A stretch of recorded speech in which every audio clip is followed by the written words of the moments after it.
Sometimes you have to be able to put pencil to paper or stylus to tablet when you just don't want to.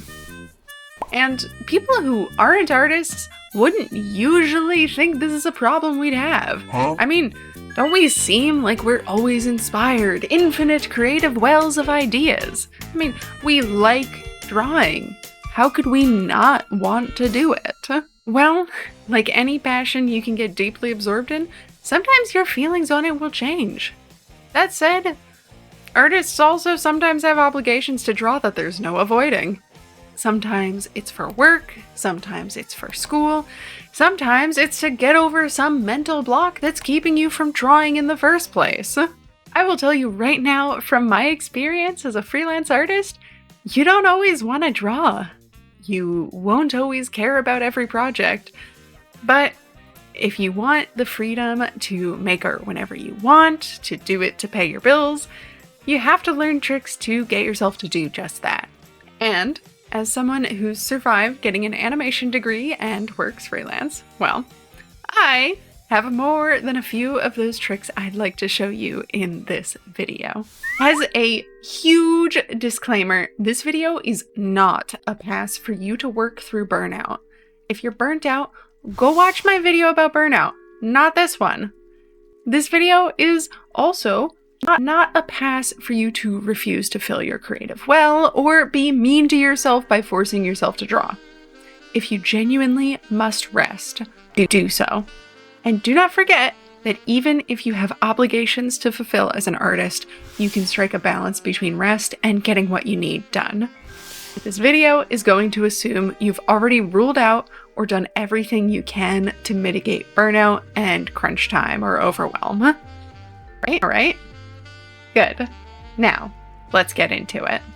If you want to draw, which scenario makes it more likely for you to start? Your supplies all tucked away and stored in the basement, or buried in your files, or a shortcut to your drawing software on your desktop or home screen with a proper home for your tablet and stylus? If you said the latter one, you would be correct. The easiest way to ensure you do something regularly is to make it a habit, and the easiest way to make it a habit is to make it convenient to do. Stop and think about what kind of environment you want to draw in whenever you want to draw. Is it any time you're at the computer? For that, you might make your drawing software a program that starts on launch and leave your stylus and glove within arm's reach. Do you want to use your sketchbook regularly? Place it and a small case of your go-to tools near where you get cozy to draw. The other side of this coin would be to make habits you don't want to do harder to indulge. Do you always get stuck scrolling instead of drawing? Set a screen time limit. If you always end up reflexively opening up a game instead of drawing, swap your game's launch shortcut with your drawing software. I will bet that will interrupt your muscle memory quite well. In general, I always remember a phrase from a YouTube video I watched years ago when it comes to habits. Willpower is for chumps. Don't rely on it, alright? Now, you might be wondering, how does making drawing a convenient habit make it easier for me to draw when I don't want to? Well, if it's a habit, it'll reduce the friction it takes for you to start the task. And my God, if you are any flavor of neurodivergent, you understand just how hard it is to start or change tasks.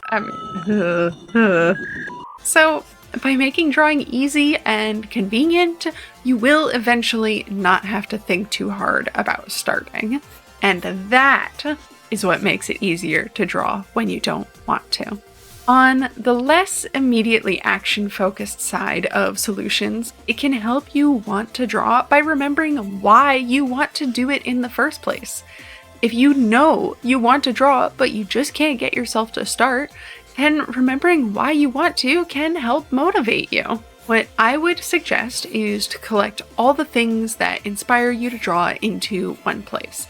Whether that's a folder, a vision board, wallpaper, whatever. Don't store it directly on Pinterest, okay? Pinterest doesn't want you to leave that site, and that will not help you draw more. Alright? I'm watching you. Anyway, look. These things that inspire you can be anything from the stuff that made you want to start drawing in the first place, or the things you want to be able to achieve and express with your artistic skills.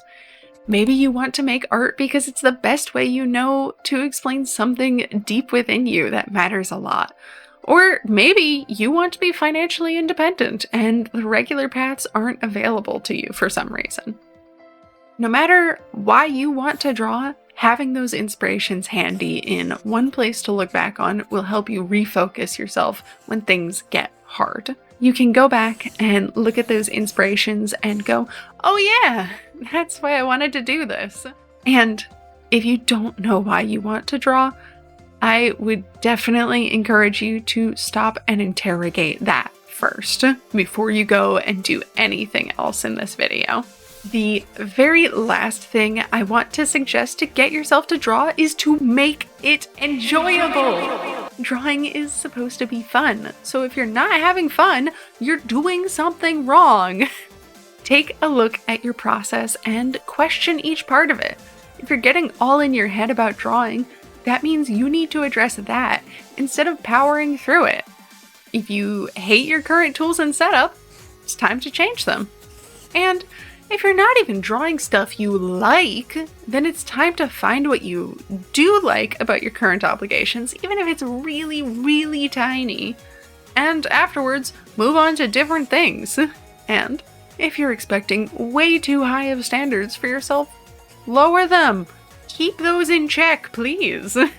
Ask yourself to make 3 thumbnail sketches rather than 1 finished sketch. Oh, and not directly relating to process, but if your environment is unpleasant to draw in, such as your chair is uncomfortable or you're always dehydrated, that should get rectified too.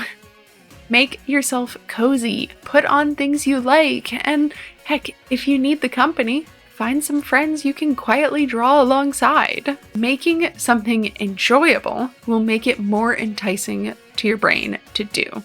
It's kind of like building rewards into doing the task itself, rather than just for completing it. If you always brew your favorite tea when you go to sit down to draw, your brain goes, oh, of course, I want to draw. I get to enjoy my favorite tea when I do that. Rather than, oh man, this drawing thing again? Come on, man, why are we even trying? You know? There are a few of my tips to draw when you don't want to. I think you could apply them to other types of tasks, but these are what have helped me the most. I also hope I covered a good range between literal actions you can take and some thinking you can do to make it easier in the long term. A good balance of easy habits and working on your mindset can make it possible for folks to sit down and draw, even for 5 minutes when they're struggling, or at least that's what I'm hoping. And just remember that disclaimer I mentioned at the start of the video. These aren't a free pass around burnout. If you're burnt out, you have to tackle that first. Thank you so much for watching. Here's to your drawing on the regular. And if any of these tips did help you, please consider liking or subscribing, or even a comment to share your own tips to draw when you don't want to. All of those things help boost the video and help me know that these sorts of topics are worth covering, because I quite enjoy it. But in the meantime, be cozy, be kind, and make something cool.